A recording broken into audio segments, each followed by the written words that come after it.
Hi everyone, स्वागत है आपका अपने यूट्यूब चैनल इसी पॉलीटेक में।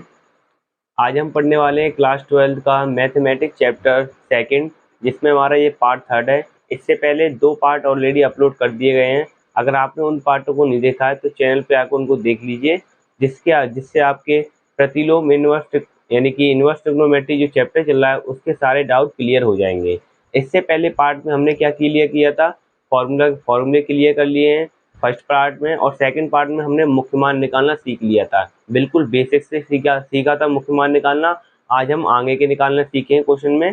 चलिए आगे के क्वेश्चन सॉल्व कर लेते हैं, किस तरीके से अगले हमारे क्वेश्चन है। चलिए स्टार्ट करते हैं अपनी क्लासेस को। तो सबसे पहला क्वेश्चन आपको दिख रहा होगा स्क्रीन पर इस तरीके से कि इसमें पूछा है साइन कॉस इनवर्स 4/5 का मान ज्ञात कीजिए। इसका मान निकालना है हमें, साइन कॉस इनवर्स 4/5 का मान। तो देखिए कैसे निकालेंगे साइन कॉस इनवर्स 4/5 का मान।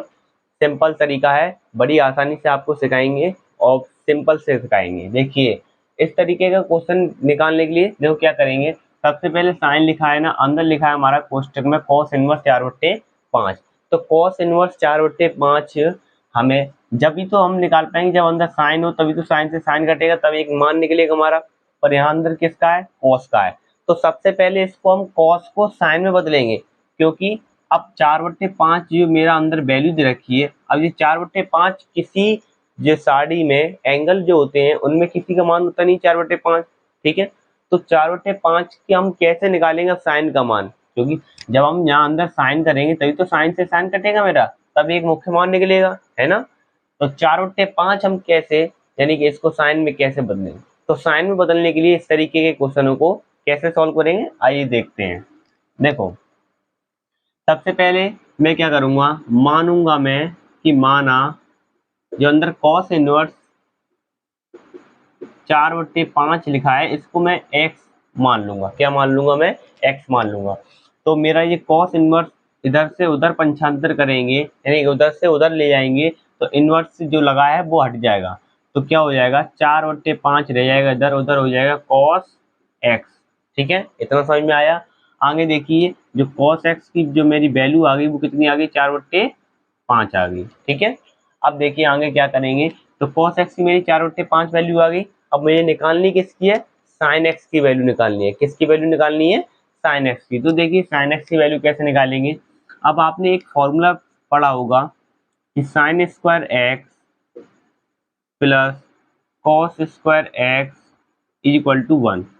ये आपने एक फॉर्मूला पढ़ा, फॉर्मूला होता है कि sin square x plus cos square x is equal to 1 होता है। अब हमें sin की वैल्यू निकालनी है, तो cos को मैं उधर ले जाऊंगा, तो साइन स्क्वायर इधर ही रह जाएगा, एक्स उधर हो जाएगा 1 माइनस कॉस स्क्वायर एक्स। ठीक है, अब हम स्क्वायर को उधर ले जाएंगे तो इधर क्या रह जाएगा, साइन एक्स।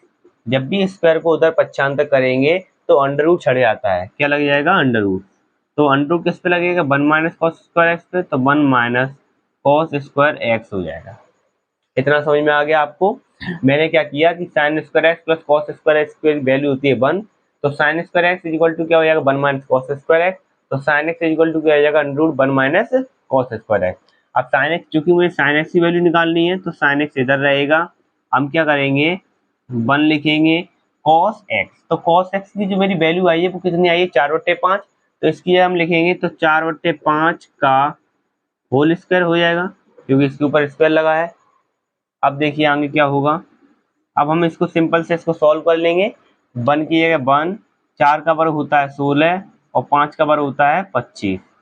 ठीक है, आगे इधर साइन एक्स चल ही रहा है मेरा, तो साइन एक्स बराबर, इसमें इसका लासा लेंगे तो 25 एकम 25, तो 25 माइनस 16 बट्टे में 25, इतना हो जाएगा। आगे देखिए, आगे देखते हैं क्या होगा।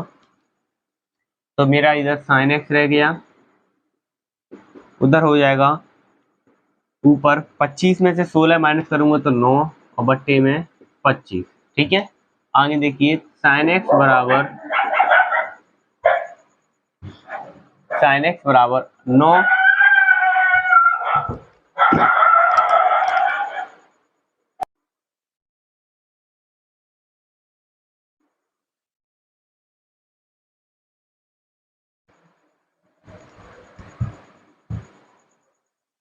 अब देखिए, तो साइन एक्स इक्वल टू क्या आ गया मेरा, अंडर रूट 9/25। अब आप जानते हैं कि अंडर रूट 9 और बट्टे में 25, तो अंडर रूट 9 का, क्योंकि इस अंडर रूट लगा है तो अंडर रूट 9 का वर्गमूल क्या होता है 3, ऐसे 25 का वर्गमूल क्या होता है 5। तो साइन एक्स का जो मान आ गया मेरा कितना आ गया, 3/5 आ गया। ठीक है, कितना आ गया 3/5। तो साइन एक्स की वैल्यू हमारे पास 3/5 आ गई। अब मैं इसमें से एक्स की वैल्यू फाइंड करूं, किसकी वैल्यू फाइंड करूं, एक्स की। तो जो साइन मेरा उधर जाएगा, कहाँ जाएगा, उधर। तो मैं लिख सकता हूं कि एक्स इक्वल टू, जब भी साइन उधर जाएगा यानी इधर से हम उधर भेजेंगे तो इस पर क्या लगेगा, अब इस पर इनवर्स तो नहीं लगा है। जब इनवर्स नहीं लगा तो दूसरी तरफ ले जाएंगे तो इस पर इनवर्स लग जाएगा। क्या लग जाएगा, इनवर्स। आपको बताया था कि इनवर्स क्यों लगता है, इससे पहले वाली वीडियो देख सकते हैं, आपको पता पड़ जाएगा कि इनवर्स क्यों लग रहा है। तो 3/5। तो जो मेरा एक्स की वैल्यू आ गई वो कितनी आ गई, साइन इनवर्स 3/5 आ गई। अब देखिए, हमने सबसे पहले पहले आ जाइए कि हमने माना क्या था, cos inverse 4/5 equal to x माना था। इसको हम इक्वेशन फर्स्ट मान लेते हैं। अब क्या करेंगे, लिखेंगे समीकरण 1 से, समीकरण 1 से, समीकरण 1 को हम यहाँ नोट कर लेते हैं। कॉस इनवर्स 4/5 बराबर क्या है, एक्स है ना। तो हम क्या करेंगे, इस एक्स की वैल्यू इस एक में रख देंगे, समीकरण 1 में। तो कॉस इनवर्स 4/5 बराबर इधर हो जाएगा साइन इनवर्स 3/5। तो कॉस इनवर्स 4/5 की जो वैल्यू है वो साइन इनवर्स 3/5 की वैल्यू के क्या होगी, बराबर है। तो हम इसकी स्थान पर इसकी वैल्यू रख सकते हैं। तो मेरा जो क्वेश्चन है, अब एक बार उसको मैं यहाँ नोट करूंगा, क्योंकि हमारा जो क्वेश्चन था वो क्या है, साइन कॉस इनवर्स 4/5। क्या करेंगे हम, इस कॉस इनवर्स 4/5 की जगह पे साइन इनवर्स 3/5 लिख देंगे। तो हो जाएगा साइन साइन इनवर्स 3/5। तो अब साइन से मेरा साइन कटेगा, बचा कितना 3/5। तो 3/5 मेरा क्या होगा, इसका आंसर होगा। तो इसका मान जो साइन कॉस इनवर्स 4/5 का जो मान आएगा वो कितना आ गया, 3/5 हो गया। और यही आपका आंसर हो गया। तो आप सभी के समझ में आ गया होगा। अगर नहीं आया हो तो वीडियो को एक बार दोबारा से देख सकते हैं। ठीक है, तो अब अगला हम क्वेश्चन देखते हैं। इससे अगला क्वेश्चन क्या है, अच्छा चलिए अब आगे के क्वेश्चनों को देखते हैं। आगे का क्वेश्चन क्या है, क्या है, देखा है हमारा क्वेश्चन, कॉट tan इनवर्स 3 का मान निकालना है हमें। किसका मान निकालना है, कॉट tan इनवर्स 3 का। यूपी बोर्ड 2006 में ऑलरेडी पूछा जा चुका है क्वेश्चन, तो इस साल पूछे जाने की आवश्यकता है, यानी 2024 में पूछा जा सकता है। चलिए आगे देखते हैं। तो कॉट tan इनवर्स 3 का हमें मान निकालना है, तो कैसे निकालेंगे। सबसे पहले, अब मैं अभी अभी तक आपको इतना तो मैं पता पड़ गया होगा कि हम इस तरीके के क्वेश्चन को कैसे फाइंड करते हैं। आगे हमारा कॉट लिखा है तो अंदर वाली वैल्यू को ऐसे चेंज करेंगे कि कॉट में बदल जाए। किसमें बदल जाए, कि कॉट में। तो tan इनवर्स 3 लिखा है, इसको मैं कॉट में चेंज करूंगा इसके मान को, तो जिससे कॉट से कॉट कट जाए तो एक वैल्यू फाइंड होगी, वही इसका मान होगा। तो देखिए, आप जानते हैं कि tan इनवर्स 3 लिखा है, तो इस जब भी कॉट और tan इधर रखा हो तो एक फॉर्मूला याद रखना होता है कि कॉट एक्स यानी tan x बराबर 1/cot x। ठीक है, tan x बराबर 1/cot x। अब इनवर्स लगा है इस पर, तो याद रखेंगे कि tan इनवर्स 3 हो जब भी, तो हमारा क्या हो जाएगा, tan इनवर्स की जगह पे हो जाएगा मेरा cot इनवर्स, और 3 की जगह पे हो जाएगा 1/3। क्या हो जाएगा, 1/3। इसको इस तरीके से याद रखते हैं। तो यहाँ पे हम लिखते हैं कि cot इनवर्स, तो tan इनवर्स 3 की क्या लिख देंगे, cot इनवर्स 1/3। तो cot इनवर्स 1/3।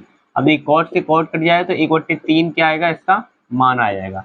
ये आपका इसका आंसर हो गया, 1/3 इसका आंसर आ जाएगा। चलिए आगे क्वेश्चन को देख लेते हैं। देखिए आगे क्वेश्चन में क्या बोल रहा है कि tan इनवर्स 1 cos इनवर्स -1/2 और sin इनवर्स -1/2। ठीक है, tan इनवर्स 1 cos इनवर्स -1/2 और sin इनवर्स -1/2 की हमें वैल्यू फाइंड करनी है। इसकी वैल्यू क्या आएगी, चलिए इसको कैसे करेंगे। सबसे पहले tan इनवर्स 1 की हम वैल्यू निकालेंगे, cos इनवर्स -1/2 का निकालेंगे और sin इनवर्स -1/2 का। तो इस तरीके के क्वेश्चनों को मैंने फॉर्मूला बताया था। चला एक बार पिछली क्लास को रिव्यू करते हैं, तो आपको देखा होगा कि पुरानी क्लास में हमने कैसे किया था। तो tan इनवर्स 1 का, अब देखिए जो एक वैल्यू लिखी है अंदर, वो हमें ऐसी वैल्यू निकालनी, तो एक वैल्यू 10 में ही हमें लिखनी है। आगे देखिए 10 लिखा है ना, तो जो एक वैल्यू है वो हमें 10 में ही बतानी है कि एक किसकी वैल्यू होती है 10 में। तो याद रखेंगे कि टेन में एक वैल्यू होती है टेन 45 डिग्री की। कितने की होती है? टेन 45 की। ऐसे ही कॉस में देखेंगे कि -1/2 किसकी वैल्यू है, तो इसके लिए मैंने आपको फॉर्मूला बताया था। क्या बताया था? फॉर्मूला। जब भी थीटा माइनस में दे रखा होता है और वो कॉस में होता है तो हमारा फॉर्मूला क्या होता है, जैसे कि आपको बोर्ड पर दिख रहा होगा, पुरानी क्लास देखेंगे तो माइनस में जब भी थीटा दे रखा हो वो कॉस में हो तो फॉर्मूला होता है पाई माइनस के कॉस इनवर्स एक्स। क्या होता है? Pi minus cos inverse x. और जब साइन में माइनस का थीटा दे रखा हो, अब ऐसे ही साइन में देखेंगे कि साइन में किसकी वैल्यू दे रखी है -1/2, तो इसमें भी फॉर्मूला पता है आपको कि जब भी माइनस में थीटा दे रखा हो और वो साइन में होता है तो जो माइनस का वैल्यू है वो आगे आ जाती है। तो फॉर्मूला होता है साइन में माइनस थीटा के लिए माइनस साइन इनवर्स एक्स। क्या होता है? Minus sine inverse x. देखिए टेन में कोई दिक्कत नहीं है, आराम से हो जाएगा। कॉस में माइनस थीटा तो होता है pi minus cos inverse x, और साइन में माइनस थीटा तो होता है माइनस के साइन इनवर्स एक्स। चलिए अब करते हैं। तो टेन इनवर्स एक, क्या लिखा है? टेन इनवर्स एक। तो टेन इनवर्स एक को हम लिखेंगे टेन, ये इंक खत्म होगी क्या? एक। तो एक कितनी होती है? टेन 45 की। और टेन 45 को मैं क्या लिखता हूँ? पाई बाई 4 लिखता हूँ। क्या लिखते हैं? Pi by 4। पाई बाई 4 लिखना बताया था आपको, टेन पाई बाई 4। ऐसे ही कॉस इनवर्स -1/2 के लिए फॉर्मूला क्या बताया था? पाई माइनस, लिख देते हैं एक बार आपके लिए कि कॉस इनवर्स -x, वैसे आपने याद कर रखा होगा, -x का फॉर्मूला होता है pi minus cos inverse x, और साइन में होता है -x के लिए माइनस के साइन इनवर्स x, ये होता है। ठीक है, ये फॉर्मूले होते हैं, आपको इसको याद रखेंगे। आगे देखते हैं। तो कॉस इनवर्स, अब हमारा x ये पे -1 है, वो 1/2 है, तो हमारा पाई माइनस कॉस इनवर्स 1/2। ऐसे ही माइनस का चिन्ह बाहर आएगा तो प्लस माइनस माइनस हो जाएगा, माइनस साइन इनवर्स 1/2। ठीक है, अब देखेंगे तो टेन, देखिए टेन इनवर्स ऐसे लिखेंगे और फिर टेन पाई बाई 4 ऐसे ही लिख देंगे, प्लस पाई लिखा है, पाई को ऐसे ही। अब देखिए हमारा इस तरीके से कंडीशन बन गई कि कॉस में 1/2 किसकी वैल्यू होती है, तो कॉस में 1/2 वैल्यू होती है कॉस 60 डिग्री की। कितनी होती है? और कॉस 60, और कॉस 60 को मैं क्या लिख सकता हूँ? कॉस पाई/3, क्योंकि 60 में अगर हम रेडियन में चेंज करेंगे तो एक बार 180 का गुणा करते हैं, तो कॉस 60 को मैं लिख सकता हूँ कॉस पाई/3। तो हम लिखेंगे इसकी जगह पे कॉस इनवर्स 1/2 की जगह कॉस पाई/3 माइनस, ऐसे ही साइन इनवर्स, ऐसे साइन में 1/2 किसकी वैल्यू होती है? तो साइन 30 की वैल्यू होती है। किसकी होती है? साइन 30। और 30 डिग्री को रेडियन में चेंज करेंगे तो लिख सकते हैं पाई/6। तो लिखेंगे साइन पाई/6। ठीक है, अब देखिए क्या करेंगे, मेरा यहाँ टेन से टेन कट जाएगा, यहाँ कॉस से कॉट कट जाएगा, यहाँ साइन से साइन कट जाएगा, तो क्या बचेगा मेरा? यहाँ पाई/4 बचेगा, प्लस यहाँ पाई बचेगा, यहाँ मेरा पाई/3 बचा, यहाँ पाई/6 बचा। ठीक है, इतना बचेगा। अब देखेंगे आगे, इसको इधर देख लेते हैं। ये फॉर्मूला आप नोट कर लेना, इसको मिटा देते हैं। हाँ, इधर साइड से देख लेते हैं। अब देखिए पाई/4, इसके नीचे एक मान लेता हूँ सिंपल से, 4, 3 और 6 का लासा क्या आएगा? 4, 3 और 6 का लासा, तो कितना आएगा मेरा? 24 आएगा। कितना आएगा? 24। तो 4 से 24 कितने हो जाएगा? भाग देंगे ना तो 6 बच जाएगा, तो 6 ऊपर हो जाएगा 6 पाई। आप ये तो जानते होंगे भिन्न, 4 पाई 24 पाई माइनस 8 पाई,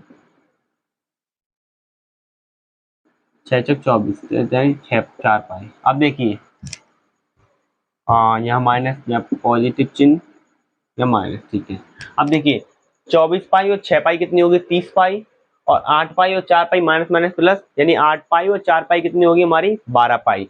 24 और 30 पाई में से 12 पाई की जाएंगी, कितनी बचेंगी? तो लिख सकते हैं 30 पाई माइनस 12 पाई बट्टे 24, तो हमारा कितना बचेगा? 18 पाई बट्टे में 24। तो किसके टेबल से काट सकते हैं? ये हम 3 के टेबल से काट सकते हैं ना। 3 छक्के 18 और 3 अट्ठे 24, फिर 2 के टेबल से काट दो 3 बार और ये 4 बार, तो 3 पाई बट्टे 4 इसका क्या आएगा? आंसर आएगा। तो यानी कि tan inverse 1 plus cos inverse -1/2 sine -1/2 का मान जो आएगा वो कितना आएगा? 3 पाई/4 आएगा।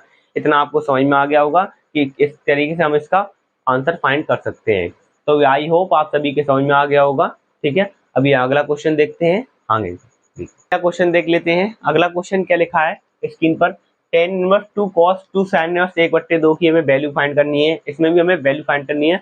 आपको अलग अलग तरीके के क्वेश्चन करा रहा हूँ, और जितने भी क्वेश्चन है सारे इंपॉर्टेंट क्वेश्चन है। आपको बता दें आपकी नॉलेज के लिए, जो भी हमारी क्लासेस चल रही है मैथ की, यानी क्लास 12 की, जितने भी क्वेश्चन कराऊंगा सारे आपके इंपॉर्टेंट क्वेश्चन, और मैथ के इंपॉर्टेंट जितने भी क्वेश्चन होंगे सारे इंपॉर्टेंट है, जो कि प्रीवियस ईयर क्वेश्चन भी हैं और आने वाले 2024 में क्वेश्चन आएंगे उस तरीके के क्वेश्चन आपको कराए जा रहे हैं।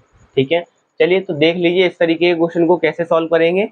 तो देखो, tan inverse 2 cos 2 sin inverse 1/2 की हमें वैल्यू फाइंड करनी है। तो कैसे करेंगे इसको, सबसे पहले मैं लिखूंगा tan इनवर्स 2 cos। अब देखिए साइन इनवर्स, अभी हमने देखा था कि 1/2, यानी अंदर लिखा है साइन। सबसे पहले हम क्या करेंगे, सबसे छोटे क्वेश्चन को सॉल्व करेंगे, पीछे से चलेंगे। तो साइन इनवर्स 1/2, यानी साइन में 1/2 किसकी वैल्यू है। तो अभी बताया था कि साइन 30 डिग्री की वैल्यू होती है 1/2, यानी कि साइन 30 का मान होता है 1/2। तो साइन 30 को मैं क्या लिख सकता हूँ, रेडियन में π/6 लिख सकते हैं। कितना लिख सकते हैं, π/6। तो देखिए, तो इसकी जगह पे मेरा हो जाएगा 2 साइन इनवर्स 1/2 की जगह हम क्या लिख सकते हैं, बराबर 1/2 है। 1/2 की जगह हम लिख सकते हैं कि साइन π/6। तो लिखेंगे साइन π/6, आपको दिख नहीं रहा होगा रेड से, तो इससे लिख सकते हैं साइन π/6 इस तरीके से, समझे। अब देखिए साइन से साइन कट जाएगा, मेरा क्या रह गया, tan इनवर्स 2 cos 2 इंटू π/6। देखिए 2 रह गए यहाँ पर और इधर π/6 रह गया, तो π/6। अब देखिए 2 से 6 कट जाएगा 3 बार, कितनी बार कट गया, 3 बार। तो आगे मेरा जो आ गया वो कितना आ गया, tan इनवर्स 2 cos, इधर रह गए ऊपर π/3। अब इसमें, अब कैसे पता करेंगे कि इसमें नहीं वैल्यू रखनी है, हमें क्या करना है। अब देखिए इसमें इनवर्स तो लगा नहीं है, जब इनवर्स नहीं लगा होगा तो हम वैल्यू नहीं देखेंगे ये किसकी वैल्यू है। अब सीधे लिखेंगे कि cos π/3 का मान कितना होता है, cos π/3 का मान कितना होता है। तो π/3 को हम क्या बोलते हैं, अगर इसको हम उसमें चेंज करें डिग्री में, तो π/3 को कैसे चेंज करेंगे, डिग्री में। तो डिग्री में चेंज करने के लिए आपको कुछ नहीं करना है, 180 बट्टे में पाई से इसमें गुणा करना है। किससे करना है, 180 पाई से मेरा पाई कट जाएगा, 3 से ये काटेंगे तो 60 डिग्री का कटेगा, तो यानी कि cos 60 डिग्री लिखा है। कितना लिखा है, cos 60। तो cos 60 की अब यहाँ पर वैल्यू लिखी जाएगी, क्या रखी जाएगी, वैल्यू। तो cos 60 की वैल्यू कितनी होती है, 1/2 होती है। कितनी होती है, 1/2। तो देखिए 2 तो मेरा लिखा है, तो 2 को ऐसे लिखूंगा, और cos 60 की वैल्यू 1/2। समझ में आ गया, 2 से 2 कट जाएगा, तो आगे मेरा क्या रह जाएगा, यहाँ tan रह गया, तो tan इनवर्स लिखूंगा, ऊपर मेरा 1 रह गया, 1 लिखूंगा। अब देखिए, अब हमें देखना है कि अब इनवर्स लगा है, जब भी इनवर्स लगा होगा तो आपको जी जो अंदर वैल्यू लिखी होगी एक, वो देखनी है कि tan में किसकी वैल्यू लिखी है। हमेशा याद रखेंगे, जब भी इनवर्स लगा होगा तो इसके आगे जौन सा फलन लिखा हो उसमें देखते हैं कि वैल्यू ये किसकी है, उससे हम उसका रेडियन में मान निकालते हैं, मुख्य मान। और जब इनवर्स नहीं लगा हो, जैसे हमने यहाँ पर भी cos 60 की वैल्यू डाली है यहाँ पर 1/2, तो इनवर्स नहीं लगा था इसलिए उसमें हम वैल्यू लिखेंगे। समझ में आ गया आपको, आगे देखिए। तो tan इनवर्स 1 लिखा है, तो tan इनवर्स 1 किसकी होती है tan में, tan π/4 की, तो tan π/4 लिखूंगा। ठीक है, tan से मेरा tan कट जाएगा, तो कितना बचा मेरा, π/4। तो जो π/4 मेरा मुख्य मान आ गया वो इसका आंसर हो गया, यानी π/4 इसका आंसर आएगा। इतना आपको समझ में आ गया। आगे देखते हैं आगे के क्वेश्चन। ये आपको, चलिए आज ये आपको समझ में आ गया होगा अच्छे से। और ये आज हमारे जितने भी मुख्य मान से रिलेटेड क्वेश्चन थे सभी खत्म हो चुके हैं, और आगे भी आपको कराए जाएंगे। इसका जैसे ही ये चैप्टर खत्म होगा, यानी कोर्स हमारा खत्म होगा पूरा मैथ का, आपको एक बार फिर से रिवीजन कराया जाएगा। संडे बाय संडे आपको रिवीजन मिलेगा, और ये चैप्टर खत्म होने के बाद इसके प्रीवियस ईयर क्वेश्चन और प्रीवियस ईयर पेपर का आपको सॉल्यूशन भी मिलेगा, और आपको बेहतरीन तैयारी कराई जाएगी। ठीक है, आज हमारे क्या हो गए, मुख्य मान इसके खत्म हो गए। कल से हम इसके नेक्स्ट पार्ट में आगे के क्वेश्चन कराएंगे, यानी प्रश्नावली 2A अभी हमारी खत्म नहीं हुई है, क्योंकि अभी हमने कुछ सवाल नहीं किए, इंपॉर्टेंट 7 सवाल किए हैं, तो आगे के अभी क्वेश्चन रह गए हैं। तो 2A जो प्रश्नावली है इसके आगे क्वेश्चन हम नेक्स्ट पार्ट में करेंगे। ठीक है, आज हमने मुख्य मान से रिलेटेड जितने भी क्वेश्चन थे सभी फिनिश कर लिए हैं। ठीक है, चलिए तो मिलते हैं कल की क्लासेस में। और अभी तक आपने इस चैनल को सब्सक्राइब नहीं किया है तो चैनल को सब्सक्राइब कर लीजिए और बेल आइकन को प्रेस कर लीजिए जिससे आने वाली वीडियो का नोटिफिकेशन आप तक पहुंच जाए।